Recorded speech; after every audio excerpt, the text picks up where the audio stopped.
Hello à vous, j'espère que tout va bien de votre côté. Déjà, merci beaucoup d'avoir cliqué sur cette vidéo. Également, un grand merci à tous ceux qui me soutiennent depuis le début, que ce soit en s'abonnant, en likant, en commentant, en regardant les vidéos dans leur intégralité ou en allant voir le site web.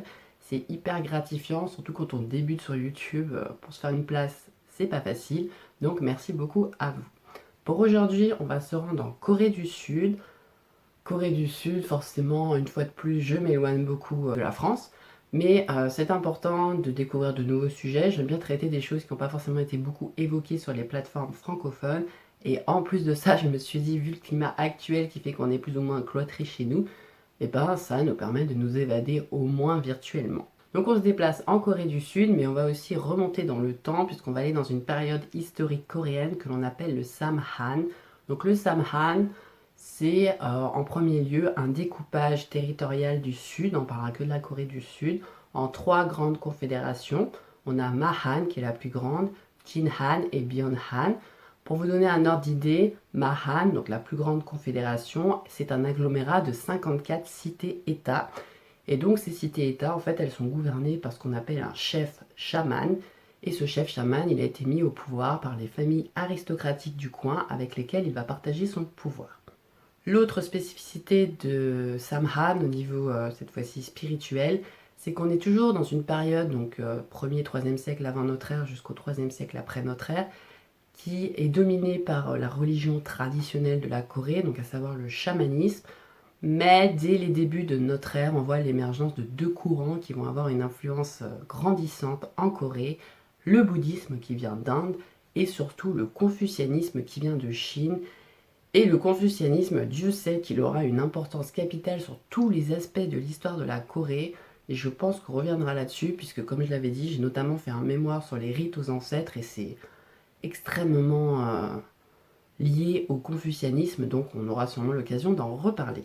Donc pour aujourd'hui, on se rend en Corée du Sud, à la période Samhan, et on va étudier le totémisme made in Korea.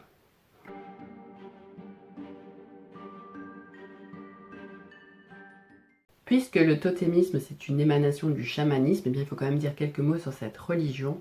Donc en Corée, elle a apparu dès la préhistoire et elle venait en fait de Sibérie. Et pour un petit peu l'imbriquer dans le climat local, eh bien, il y a pas mal de récits légendaires et mythologiques coréens qui voilà, ont voulu raconter un petit peu l'émergence et le développement du chamanisme sur le territoire. Et le plus connu de ces récits, en tout cas dans la partie continentale de la Corée, c'est celui de la princesse Bari.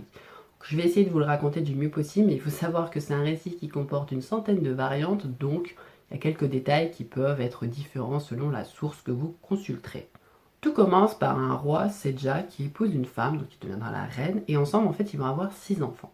Sauf que les 6 enfants sont des filles, et que le roi, bienvenu à Macholand, voudrait absolument un garçon pour perpétrer l'héritage familial et royal. Sauf que, bon, bah, la reine tombe à nouveau enceinte, on imagine que ça va être un garçon, on fait la fiesta, machin, machin, mais le jour de l'accouchement, on se rend compte que c'est, encore une fois, une fille. Donc le roi, il en a ras-le-bol, il dit celle-là, je la veux pas, vous me la dégagez, c'est pas possible. C'est là que Bari va prendre son nom, puisqu'en fait Bari, ça découle de Bori, qui en coréen veut dire jeter. Donc littéralement, on jette l'enfant de toutes les manières possibles, sauf qu'à chaque fois, il y a une figure protectrice qui la ramène au palais, et donc il faut s'en débarrasser à nouveau. À un moment donné, ça finit par fonctionner et Bari est recueillie par un couple de personnes âgées qui s'occupent très bien d'elle. Mais le couple royal va finir par tomber très très gravement malade et Bari va revenir au palais puisque le roi va lui demander d'effectuer une mission pour eux, sachant que les 6 autres filles avaient refusé de le faire.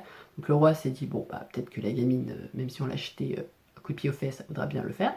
Ce que Bari va faire, elle n'est pas rancunière visiblement, elle doit se rendre au Sukhavati, qui est le paradis de l'ouest du bouddhisme, afin d'y récupérer l'eau de vie qui permettrait de guérir ses parents biologiques. Donc Bari, elle s'habille de vêtements masculins et elle part pour un récit qui sera semé d'embûches et de méchants personnages. Et aussi, elle va recevoir un petit peu des aides divines, si on peut dire, puisqu'à un moment donné, elle va tomber sur un Bouddha, notamment, qui va lui offrir une fleur de soie. Et quand elle sera face à une grande étendue d'eau qu'elle a besoin de traverser, en jetant la fleur de soie dans l'eau, eh bien, ça va devenir de la terre et elle pourra enfin passer de l'autre côté. Bon, après, voilà, il y a pas mal de péripéties qui se passent, je vais pas tout raconter sinon la vidéo va durer 4 heures. Mais à un moment donné, elle finit par débarrouler dans le Sukhavati, sauf qu'elle se fait face au grand dieu, que l'on appelle Musang Songwan, et lui dit ok meuf, je veux bien t'aider, mais en échange tu vas travailler pour moi et tu vas me faire un max de gosses. Barry, elle accepte. Donc ça va durer un long moment. Enfin, le grand dieu va lui dire ok, je veux bien que tu retournes au palais, je viens avec toi et avec nos enfants, et je te donne l'eau de vie et les fleurs de la résurrection. Donc Barry, elle se rend au palais, et là, elle se rend compte qu'on est en train de fêter, d'effectuer les funérailles de ses parents qui sont morts des suites de leur maladie. Donc Barry, elle fait waouh, arrêtez tout, je m'en occupe, et c'est là qu'en fait, elle développe la première fois des pouvoirs de chaman, puisqu'elle va guérir ses parents morts, donc elle va ressusciter en fait ses parents, elle va leur redonner le souffle de vie, elle va guérir leurs organes, leurs os, et leur conférer l'immortalité en fait grâce au chemin initiatique qu'elle a accompli avant, au pouvoir de guérison qu'elle a développé, et aux artefacts qu'elle a réussi finalement à manipuler le mieux possible. Donc voilà, ça c'est le petit récit qui explique comment est apparue la première chamane en Corée. Disons quand même quelques mots rapides sur le chamanisme, puisqu'il faut quand même comprendre ce que c'est. Donc en fait, c'est une religion qui croit schématiquement en un monde habité par les esprits. Donc ça peut être des esprits de la nature, de la montagne, des pierres, des arbres, des rivières, que sais-je. Des esprits gardiens, donc qui veillent sur des lieux, hein, comme la maison, le temple, les tombes des ancêtres. Des esprits des morts, donc de toutes les personnes décédées, et également les esprits malfaisants, puisque tous les esprits qui peuplent le monde ne sont pas bienveillants. Il y a des individus un petit peu particuliers que l'on appelle des chamans qui servent un petit peu d'intermédiaires et qui ont accès à ce monde qui reste invisible à nos yeux, nous pauvres humains basiques. Et c'est via des transes qu'ils obtiennent, en prenant des substances hallucinogènes, si vous voyez ce que je veux dire, que le ou la chamane, eh bien, il peut avoir accès à ce monde des esprits et notamment au monde des morts. Et en Corée, une chamane, on appelle cela une mudang, alors qu'un chaman, on appelle cela un baksu. Puisque femmes et hommes peuvent exercer la profession, même si aujourd'hui c'est surtout des femmes qui pratiquent le chamanisme en Corée. On peut également faire appel à un ou une chamane si on veut s'assurer prospérité, fertilité, bonne santé, bonne fortune, voire repousser des esprits malfaisants, puisqu'on imagine qu'en fait chaque esprit qui peuple le monde peut avoir un impact, qu'il soit positif ou négatif, sur notre vie, sur la vie de notre entourage, voire de notre descendance. Et c'est pour ça que la religion chamaniste, eh bien, on dit qu'elle peut vous guérir physiquement, spirituellement et psychologiquement.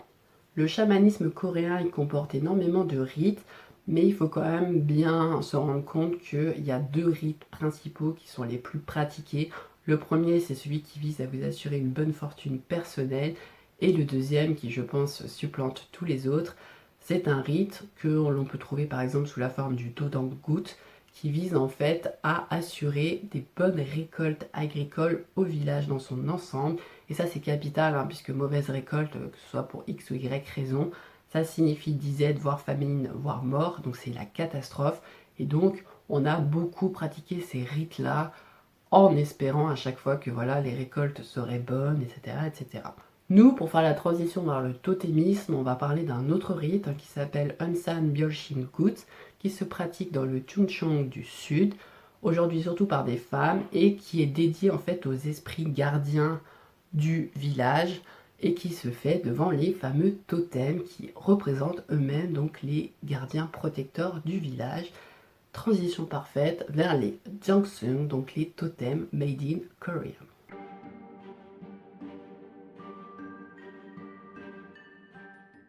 Les Jangseung, donc les fameux totems hérités du chamanisme coréen, ce sont en fait des gardiens protecteurs, et c'est pour ça qu'on les place à des endroits stratégiques, par exemple devant la maison, devant le temple, devant la tombe des ancêtres, devant le village. Et si vous voulez, le Jangseung il est placé à un endroit, et tout autour de lui ça devient une sorte d'espace sacré, et le rôle du Jangseung c'est de protéger cet espace sacré contre la potentielle intrusion d'esprits malfaisants. C'est pourquoi ils ont une imagerie très spécifique et assez terrifiante, puisque notamment dans les régions du Nord, on les représente donc sur des poteaux de bois, avec une longue figure allongée, des grands yeux et une dentition qui ferait frémir le loup du petit chaperon rouge. Vraiment, ils font flipper, et on imagine que cette imagerie, elle découle de deux sources coréennes principales. Donc la première, ce serait les masques traditionnels, qui font déjà bien bader eux-mêmes, et aussi les dokkebi, qui sont un petit peu les esprits farceurs du folklore coréen, que l'on représente souvent avec une figure assez grotesque, et qui sont voilà, un petit peu les gobelins coréens. On imagine aussi que les Jansung ont un pouvoir de guérison et c'est pour ça qu'en cas d'épidémie, contexte actuel, eh bien on se regroupe autour du totem et on fait un petit peu voilà, des prières, des rites, hein, les gouttes, en coréen un gout c'est rite chamaniste, pour demander à la guérison des personnes malades. On peut également attribuer au Jansung des pouvoirs un petit peu de divinité locale, hein, c'est-à-dire qu'il devient le gardien du village. Et si on lui attribue ce rôle-là, eh bien cette fois-ci, les rites, les prières que l'on va effectuer, ça va être pour demander prospérité, fertilité, bonne récolte agricole et ce genre de choses. On peut aussi représenter un défunt ou une défunte sur un Jansung, c'est-à-dire qu'on va dessiner sur le poteau de bois un visage qui ressemblerait à la personne décédée, le placer vers sa tombe avec son nom dessus, et lors des cérémonies dédiées aux ancêtres, donc les rites aux ancêtres en Corée c'est hyper important comme je l'ai dit, eh bien on va se placer autour du totem et puis effectuer diverses prières, etc., etc. Dernier petit point, les Jansung, ils servent aussi de marqueurs territoriaux, ils ont laissé leur empreinte dans la campagne coréenne, même si, bon, vu que dans le nord ils sont faits en bois, il y en a pas mal qui ont malheureusement disparu, c'était des délimiteurs, ouais, délimiteurs, hein, délimiteurs de frontières, par exemple, on pouvait les placer à l'entrée du village, et donc ça a délimité l'espace entre l'espace civilisé du village et puis l'espace un petit peu sauvage, méconnu, voire dangereux de la nature environnante. On pouvait aussi les placer sur les bords des routes et à ce moment-là, on pouvait carrément trouver une mention chiffrée qui indiquait qu'il y avait telle distance entre tel bled et tel bled. Et en cela, les Jansung, ils se rapprochent beaucoup d'un autre type de poteau en bois figuré que l'on appelle des sotde. Et dans la religion chamaniste, donc un sotde, c'est un fin poteau de bois au sommet duquel on a une figurine animale, donc c'est souvent un canard ou une oie, et auquel on attribue pareil des pouvoirs de guérison, des pouvoirs de bonne fortune, et également ils servent aussi à délimiter l'espace.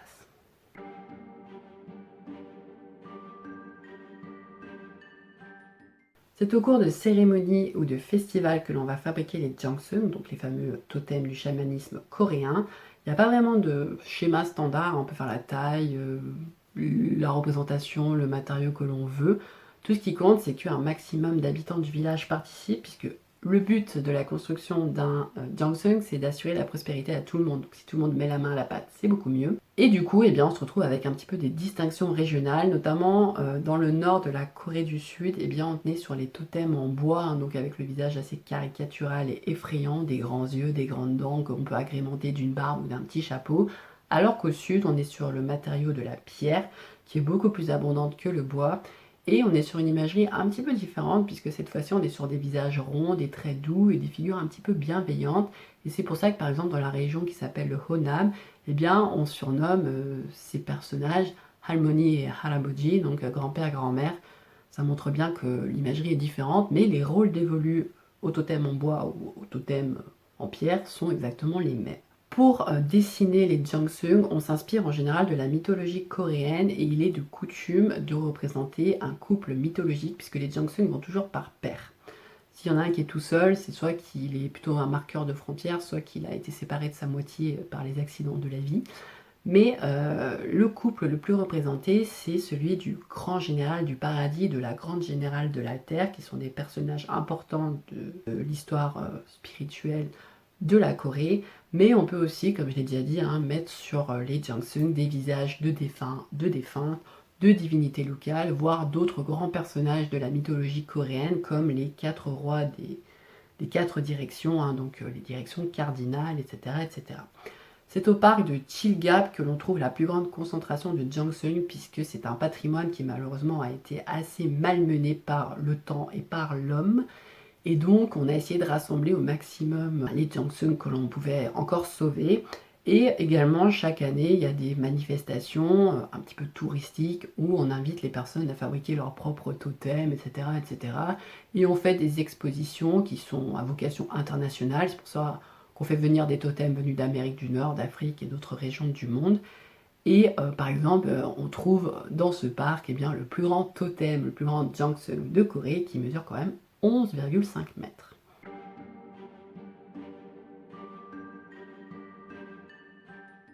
Il existe une variation assez intéressante des Jeongseung sur une île située au sud-ouest de la Corée qui s'appelle Jeju, qui est une île volcanique. Et en fait, là-bas, on ne trouve que des totems en pierre, principalement fabriqués donc avec le basalte, qui est la pierre locale. Et c'est assez intéressant parce qu'on imagine qu'il y aurait une sorte de transmission du chamanisme, Sibérie, Corée, Jeju.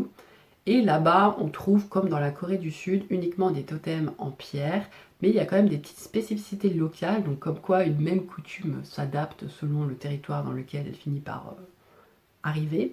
Donc à Jeju, on les appelle pas des Jeongseung, on les appelle des Dolharebong, ça veut dire grand-père de pierre, ou on peut aussi les appeler Boksumoli, ça veut dire tête de chaman. Et il y a une petite spécificité assez rigolote, c'est que selon le placement des mains du Dolharebong, on peut deviner sa profession. S'il a la main droite sur la main gauche, c'est que c'est un érudit, donc un lettré, alors que si c'est l'inverse, c'est que l'on a représenté un militaire. Ça, c'est hyper intéressant parce qu'en fait, on se rend compte que le totémisme, c'est une pratique symbolique, historique, culturelle, qui a transcendé les frontières et qui se retrouve partout dans le monde à n'importe quelle époque et qui à chaque fois la symbolique est la même. C'est-à-dire que le totem peut être totalement différent dans sa forme, mais dans sa symbolique c'est toujours la même chose. C'est un esprit protecteur, c'est un guérisseur, c'est quelqu'un qui repousse les influences néfastes. Et c'est vraiment génial de se dire que le totémisme c'est présent de partout et on dirait que c'est inné chez les humains de mettre des poteaux dans le sol et puis de leur attribuer des pouvoirs. Donc je trouve ça hyper intéressant, d'autant plus que dans notre imaginaire, on a tendance à associer les totems bien, à la culture plutôt nord-américaine. Et en fait, non, on en a vraiment en Afrique, bien sûr en Amérique. On en trouve, on imagine en fait qu'il y a une sorte de route en Asie qui serait allée jusqu'en Océanie, hein. Sibérie, Corée, Japon, Philippines, Indonésie, Océanie, donc c'est vraiment, ça s'est répandu un petit peu de partout et à chaque fois c'est la même symbolique. Donc même si le totémisme ça s'est répandu à l'échelle planétaire, la terre d'origine du chamanisme ça reste la Sibérie et là-bas encore aujourd'hui on trouve énormément de totems, donc des simples poteaux de bois auxquels on va accrocher un petit papier de couleur en demandant voilà bonne fortune, guérison, ce genre de choses. Et il y a notamment une île qui a un rôle un petit peu particulier qui se situe sur le lac Baïkal et qui s'appelle l'île d'Olkhon. Et là-bas, pour une communauté qui s'appelle les Bouriates, on imagine que c'est là-bas que demeurent les esprits. Et donc on a édifié énormément de totems pour délimiter l'espace de chaque esprit. Donc voilà, ce serait là-bas que les esprits ils se reposeraient quand ils ne sont pas en train de faire autre chose. Donc c'est quelque chose qui est encore vivant aujourd'hui et c'est très intéressant puisque le chamanisme c'est quand même une très vieille religion. Elle a quand même eu pas mal de concurrence et de savoir que partout dans le monde elle a existé et qu'elle perdure un petit peu, c'est toujours intéressant.